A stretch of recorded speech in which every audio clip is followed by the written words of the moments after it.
changing gears now from Marvel to DC.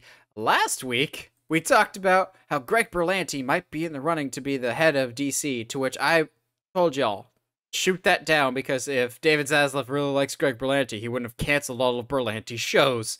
Now, it seems like we have a new guy. Again, this is not confirmed. They supposedly are in negotiations, but it seems like Warner Brothers has found their Kevin Feige, so to speak, for DC, just because that's the closest equivalent we have, in Dan Lin.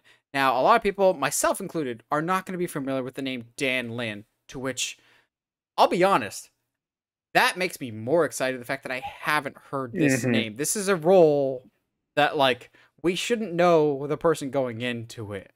Diehard fans might have known who Kevin Feige was before Iron Man, but Kevin Feige became the rock star that he is in the nerd world after many years, and also working on a lot of things. Dan Lin has a very long track record of being a producer on a bunch of hit projects. He was the producer on both the new It movies, say what you will about the second one, but they're hugely successful. He did the Robert Downey Jr. Sherlock Holmes movies. He has a bunch of experience, and I think it was a Vanity Fair or Hollywood Reporter had an article about him when this news broke. Again, Warner Brothers themselves has not officially come out yet, so this is supposedly they're in negotiations and they haven't signed on the dotted line yet. But Dan Lin, something that immediately stood out to me in the article was he is well liked in the industry, and he is not afraid to go to people when he does not know something. And I'm going, that is what I need to hear. Yeah, I need someone that is willing to collaborate with others. And I know some people are like, well, does he know the comics? Here's something y'all aren't going to like. He doesn't need to. He can let the creatives be in charge of it. Like, sure, Kevin Feige knows the comics, but Marvel was not his first priority. He openly admits that Star Wars is his first love and passion.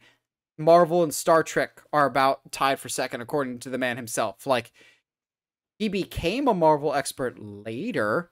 I don't think the qualification for this is you have to be an expert in DC Comics. That's what you hire directors and actors and other people in your bubble to work on. The fact that the reports are he's very well liked. The problem is that I've seen, and maybe it's just me wanting to come to the defense of this guy real quickly, is so many people were shooting this down because they read the headline of the article of, this is the guy that produced the It movies and will produce the new live-action Avatar Last Airbender series for Netflix, and everyone already just goes, he was responsible for that, a show they've never seen before, but because it's rebooting something from their childhood, they already write this guy off. I'm just like, it's... I think I blame more the person that put that in the headline because they know it would generate clicks. Of they're just like, yes, this guy is producing a project that I haven't seen before, but it's a remake of something that I like.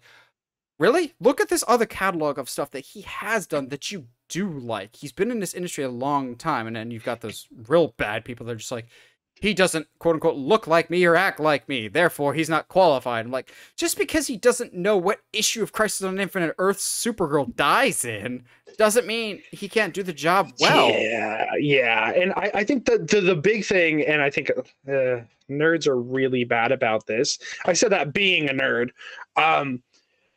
Whenever we see somebody going into this kind of this role, it's very easy to be like, what's their comic knowledge, blah blah blah blah. And to be quite honest, like you said, I don't think it matters, because if you have Day someone... Rocks. Oh, sorry. Yes. Oh God, I haven't heard New Day Rocks chant in a while. I love that. But in my mind, if you have all of the knowledge, then you're pulling a Marvel where you're like always winking at the camera, like, yes, we introduced this person. You know that name. Wink, wink. You know what they're going to do later down the road. Wink, wink. Like, it just, a lot of like, you don't need to do that to tell a good story. And I don't think, there's this thing called research that people do all the time, that you can get the information you need in order to tell good stories. And I don't think you need the whole world of comic book knowledge in order to understand the story that you're trying to tell. Yep. Yeah. That's kind of like where I was landing on, I guess, to me. And especially like if he's producing the new Avatar series, the live action one, the casting alone makes me interested in that show. So like, I don't understand why we're hating on that. I understand if people are like, part two, yeah, no, I'm good, because it part two is okay at best. But here's where I will give everyone involved with It Chapter 2 a pass, because let's be honest, the first half of it is so much stronger than the second half, and it always will be, because the second one is very much just a rehash of part one. Like, if the kids just did their job and finished off it the first time, the book would be a whole lot shorter and probably better. Because the second half is just rehashed. They just split them up only to bring them back together again and completely needlessly kill awesome characters. The difficulty is, no matter who was put in this situation, whether it was Dan Lin, Greg Berlanti, whoever else that does not have the name Kevin Feige, will have an uphill battle, because for better or for worse, they will be compared to Kevin Feige, even though the roles will probably be very different and their approach very different. Fans will... The thing is, if you're too much like Kevin Feige, they'll blame you and say, oh, he's just copying Marvel. But if you're not enough like Kevin Feige, they'll say, well, why aren't you just like Kevin Feige? Like, Kevin Feige has established his reputation as a stand-up guy who's willing to work with creatives and build this universe over a decade. People want a decade's worth of success overnight. Of like, doesn't matter if it's Dan Lin, whoever else gets put in this position, let's cut them some slack at first. I know people were like, you hated Bob Chapek right off the bat.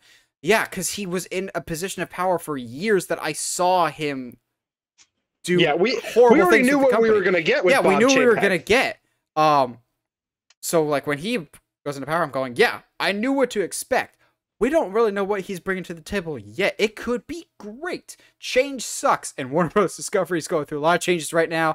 Some of them are starting to piss me off too. I'm defending them more than most, but I'll admit, some choices I hate too. But I'm not the one in charge making those choices, so I'll give them some slack. But yeah, it's an uphill battle for no matter who's in charge. So I'm rooting for Dan Lin because I want these characters to succeed and do well. It's just, we maybe tone it down with Kevin Feige comparisons, at least for now, because it's gonna be a tough gig no matter who's in charge. Because it's not fair to Dan. Like, he's got he's got to give us a reason to hate him, because at this point there's not really a real reason.